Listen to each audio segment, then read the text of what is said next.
আমি এমন একটা মেয়ে দুনিয়ার সব কাজ করেও প্রিয় প্রিয় মানুষের মন রক্ষা করতে পারি, যেমন কিছু কিছু অনুষ্ঠানে একেবারে না গেলেই নয়। তো এটা ছিল একটা এরকম একটা অনুষ্ঠান যে আমাকে এই পরিবারটা খুবই পছন্দ করেন, আমিও তাদেরকে অনেক বিশ্বাস এবং ভালোবাসি। সেই শ্রদ্ধা থেকেই আমি অনুষ্ঠানটাতে জয়েন করেছিলাম। এর আগে মূলত হচ্ছে আমার ক্যাম্পাস আজকে পরীক্ষা ছিল, পরীক্ষা শেষ করলাম, ভার্সিটির একটা অনুষ্ঠান ছিল, ছোটো একটা পার্টি, সেটা শেষ করলাম। তারপরে আমি সোজাসুজি একদম 7:30 বাজে চলে গিয়েছিলাম আমি একটা অন্নপ্রাশনে। সো হ্যালো এভরিওয়ান, আসসালামু আলাইকুম, ইটস মি ইকরা খান।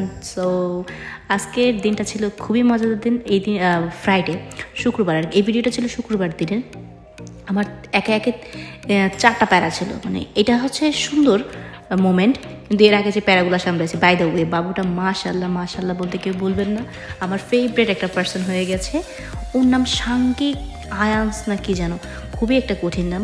তো খাবারের মধ্যে এলাচ পাওয়াটা আসলে খুবই ঝামেলাযুক্ত খাবার, কিন্তু খাবারটা খুবই মজাদার ছিল। এইটা হচ্ছে শ্রদ্ধেয় আমার বাবার মতো, আমি ওনাকে অনেক পছন্দ করি। আমি মূলত হচ্ছে নাই বলি, আসলে আমার পরিচিত একটা জুয়েলারির ওনার তারা, আর ওনাদের সাথে আমার সম্পর্ক এতটাই ভালো যে লাইক আমি গোল্ড ছাড়াও আছি না, আর এই দোকান ছাড়াও মনে করেন আমি অন্য কোনো দোকান আর দেখিও না, আর আমি অন্য কোনো দোকান চুজও করি না। তো মূলত আমি এখান থেকে গোল্ড বানাই, অন্য অন্য দোকান থেকেও বানাই। সো ওনাদের সাথে সম্পর্ক আমার একদম অন্যরকম হয়ে গেছে, যার কারণে আমার ওনাদের সাথে আত্মার একটা সম্পর্ক, যে না গেলেই নয়। আর কেন যাব না, আঙ্কেল খুবই ভালো মানুষ। সো অনুষ্ঠানের প্রোগ্রামটা ছিল এমন, 7টা থেকে শুরু হয়েছে, আমি একটু আগেই গিয়েছিলাম, কিন্তু আমার ক্লাস শেষ হয়ে গেছে, পার্টিও শেষ ভার্সিটির। তো ডেকোরেশনটা খুবই সুন্দর ছিল। বাই দ্য ওয়ে, আমার সব গোল্ড নকল, আমি একটা অরিজিনাল না। ওনারা গোল্ডের মালিক হলে কী হবে, আমার কোনো কিছুই আসল না, সব হচ্ছে নকল, কপি মাস্টার করা আর কি। আমি মাঝে মধ্যে বানাতাম আর কি, তখন সম্পর্ক ভালো ছিল তখন আর কি। যে বাই দ্য ওয়ে, যেটা বলছিলাম, আমি ডেকোরেশনটা খুবই সুন্দর না, থিমটা ছিল হচ্ছে বস বেবি, আর কেকটা টু গুড। এটা একদম একটা বস বেবির কেক। আমি ঠিক করেছি ইনশাল্লাহ ফিউচারে যদি আমার কখনো ছেলে মেয়ে হয়, তো আমি এরকম একটা থিম রাখবো। এটা আমার অনেক আগের থেকে র্যাম্পায়ারের ড্রেস পরাবো। এটা হচ্ছে বাবুটার মানে আয়ান্সের হচ্ছে দাদাভাই। আর হিন্দুদের রিলিজনের মধ্যে আমি একটা জিনিস খেয়াল করলাম, তাদের একে অপরের সম্পর্ক খুবই মার্জিত এবং নমনীয় হয়ে থাকে, যেটা আমার খুবই ভালো লেগেছে। তো আঙ্কেলের পরিবারের সবাই চলে আসছে আগে ফটোশ্যুট। এটা হচ্ছে জয় ভাইয়া, উনি অনেক আন্তরিক একটা পার্সন।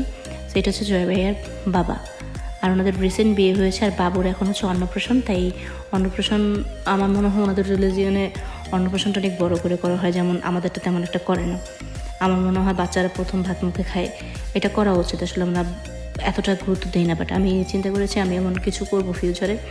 তো প্রথমেই হচ্ছে ভাইয়া আর ভাবি মানে ছবি তুলে ফেলছিল। বাবু একদমই কান্না করে না, একদমই কান্না করে না। লাস্ট মোমেন্টে এসে বাচ্চাটা একটু কান্না করতেছিল। মাশাআল্লাহ, আমি বাট আমাকে যদি বলতো যে বাচ্চা পালবেন আপনি সারা জীবন, আমি বলবো যে কোনো প্রবলেম নেই, আমি আয়ান আয়ান সরি ওর নাম আয়ান, আয়ানকে পেলে নেবে। এটা মনে হয় আয়ানের আত্মীয় স্বজন কিছু একটা হবে। মাশাআল্লাহ, ওনাকে দেখতে অনেক সুন্দর লাগছিল, লাল মেহেদি দিয়েছেন। আর এই হচ্ছে খাওয়ার আইটেম। প্রথমে ছিল একটা স্যালাড, স্যালাডটা খুবই মজাদার ছিল। এরপর ছিল রোস্ট, এটা মনে হয় রাইসের সাথেই ছিল। এরপরে খেয়েছিলাম খাসির মাংস, আই মিন পাঁঠার মাংস, ওইটাও খুবই মজার ছিল। তো একদম আমি শেষ পর্যায়ে অনুষ্ঠানের, তো এই যে আপুটাকে আমার অনেক চেনা চেনা লাগছিলো। তো আমি বললাম যে আপু, আমি মনে হয় আমি আপনাকে কোথাও চিনি। তো উনি বললো যে হয়তো কোথাও দেখছি, কিন্তু উনি খুবই পরিচিত, মনে হচ্ছে আমার ক্যাম্পাসে দেখেছিলেন এমন কিছু। তো যাই হোক, অনুষ্ঠানটা এই পর্যায়ে শেষ। আমিও চলে আসছি রাতে 10টার দিকে, আস্তে আস্তে হলো 11টা 12টা বাজছে। সো আমি খুবই এনজয় করেছি এই ভিডিওটা রাখার কারণ আমি চাই এই পরিবারটার সাথে আমার সম্পর্ক সারা জীবন থাকুক। আমি 5-10 বছর পর এসেও যদি বাংলাদেশে ওদের সাথে দেখা করতে পারি, এই জন্যই, কারণ আমি ওদের থেকে আসলে অনেক ভালোবাসা পেয়েছি। ওরা আমাকে অনেক ট্রাস্ট করে, সবচেয়ে মেন কথা হচ্ছে। আর বিশ্বাস থেকে তো ভালোবাসা জন্ম মানুষের। সো ভিডিওটা আপনাদের কাছে কেমন লেগেছে অবশ্যই কমেন্ট করে জানাবেন।